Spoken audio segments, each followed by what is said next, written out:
Good morning to all students. बच्चों 15 मई को मैंने चैप्टर 2 का एक्सप्लेनेशन किया था, उसका जो शेष भाग रह गया है उसको मैं आज एक्सप्लेन कर दे रही हूँ। ठीक है, let start without wasting time. But Daedalus had an inventor's mind and skill. लेकिन डेडालस एक नए परिवर्तन करने वाला और कुशल व्यक्ति था। He made out a plan to escape from there. उसने वहाँ से बच निकलने की योजना बनाई। He told Icarus to gather all the feathers he could find along the shore. उसने अपने बेटे इकारस से सारे फेदर्स को एकत्रित करने के लिए कहा जो कि उसको समुद्र तट पर मिलेंगे। He melted some wigs and pressed the feathers one by one into the shape of a wing. उसने कुछ मोम पिघला लिया और एक विंग्स के शेप में एक एक करके फेदर्स को प्रेस कर दिया। Then he secured them with thread. तब उसने उन जो फेदर्स थे उनको थ्रेड से सिक्योर कर लिया। यहाँ तक बच्चों आप लोगों की समझ में आ गया। चलिए, Daedalus made 4 such wings and when the huge wings were made. Daedalus ने ऐसे ही 4 विंग्स और बनाए और जब वो बड़े विंग्स बन गए तो Daedalus and Icarus strapped them on and raised their arms in a flapping motion. तो डेडालस और इकारस, स्ट्रैप्ड मीन्स होता है बच्चों बांधना, तो डेडालस और इकारस ने उनको बांध लिया और एक चिड़िया की तरह वो उड़ने लगे। Immediately the wings were caught by the breeze. तुरंत ही विंग्स में हवा भर गई। And as soon as the man and the boy copied the movements of birds. और शीघ्र ही वो मैन था, वो जो व्यक्ति था और जो लड़का था, उसने एक चिड़िया की गति की। दे टू रोज, वे ऊपर उड़ते चले गए। And soared into the sky. So बच्चों शोर्ड मीन्स होता है उड़ना, और वो आकाश में उड़ने लगे। With slow graceful sweeps they flew out over the sea.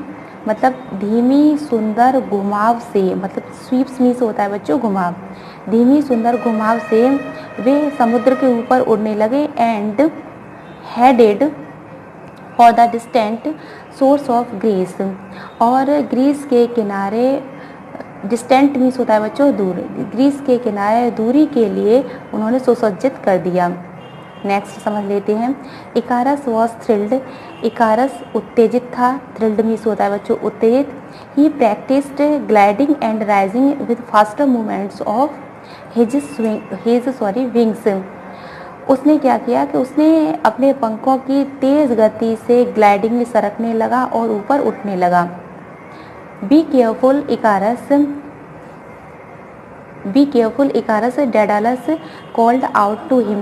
Dedalus ने उससे कहा कि इकारस ध्यान से करो, neither fly too high nor too low. ना तो अधिक ऊपर जाओ और ना ही अधिक नीचे जाओ। Keep well above the sea so that the spray doesn't wet the feathers of your wings.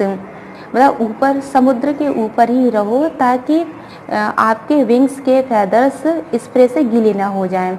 But don't fly too high or the sun will melt the wax. लेकिन इतने भी ऊपर मत उड़ो और जो सूरज है वो क्या कर देगा, मोम को पिघला देगा। यहाँ तक बच्चों आपकी समझ में आ गया। Next, but Icarus was bewitched with the magic of flying.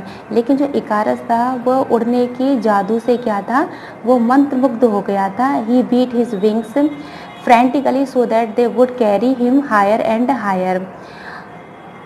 उसने पागलपन में अपने विंग्स को बीट कर दिया था ताकि वो जो विंग्स हैं उसको अधिक से अधिक ऊपर ले जाए। The blazing sun beat down and softened the wax that held the feathers together. जो चमकीला सन था वो नीचे हो गया था और जो मोम था वो नरम पड़ गया था और जो पंख थे, पंख ने उनको पकड़ लिया था। Small downy fragments fluttered from the wings. छोटे छोटे जो टुकड़े थे, फ्रेगमेंट्स मीन्स होते हैं बच्चों टुकड़े, छोटे छोटे टुकड़े वो विंग से फड़फड़ाने लगे थे। Then the larger feathers also got separated and fell. तब अधिक बड़े जो पंख थे वो अलग हो गए थे और गिर गए थे। In terror Icarus flapped his arms but no feathers remained to hold him up. भय में इकारस ने क्या किया, अपनी भुजाओं को फड़फड़ाने लगा, लेकिन उसके पास कोई भी पंख नहीं था जिसको कि वो पकड़ सके। Daedalus watched in terror as his son plunged down through the clouds and into the sea. Daedalus भय से देखने लगा, और क्योंकि उसका जो बेटा था वो आसमान से नीचे गिरने लगा और समुद्र में गिर गया। ही हरीड टू सेव हिम, उसने उसको बचाने की जल्दी की, लेकिन अब वो लेट हो गया था। All he could do was to gather upon the drowned body in his arms and haul it to land. अब उसने वो एकत्रित कर सका था और अपनी भुजाओं में उसकी डूबती हुई बॉडी को उसकी जो डूबती हुई जो बॉडी थी उसको ज़मीन पर वो ला सका। Daedalus was saved but his young son perished. Daedalus ने बचाया, लेकिन उसका जो यंग सन था वो मर गया था। He was buried in a place named Icaria in his memory. Daedalus ने उसको बचाया, लेकिन उसका जो बेटा था वो मर गया था। अब वो एक स्थान में दफना दिया गया था और उसकी जो स्मृति थी उसको इकारिया का नाम दे दिया गया था। तो बच्चों, ये चैप्टर 2 यहाँ पर मैंने फिनिश कर दिया है, ये आपका कंप्लीट हो गया है। नेक्स्ट इसकी जो एक्सरसाइज है बच्चों वो आपको कल मिल जाएगी। तो ये था बच्चों आज का होमवर्क।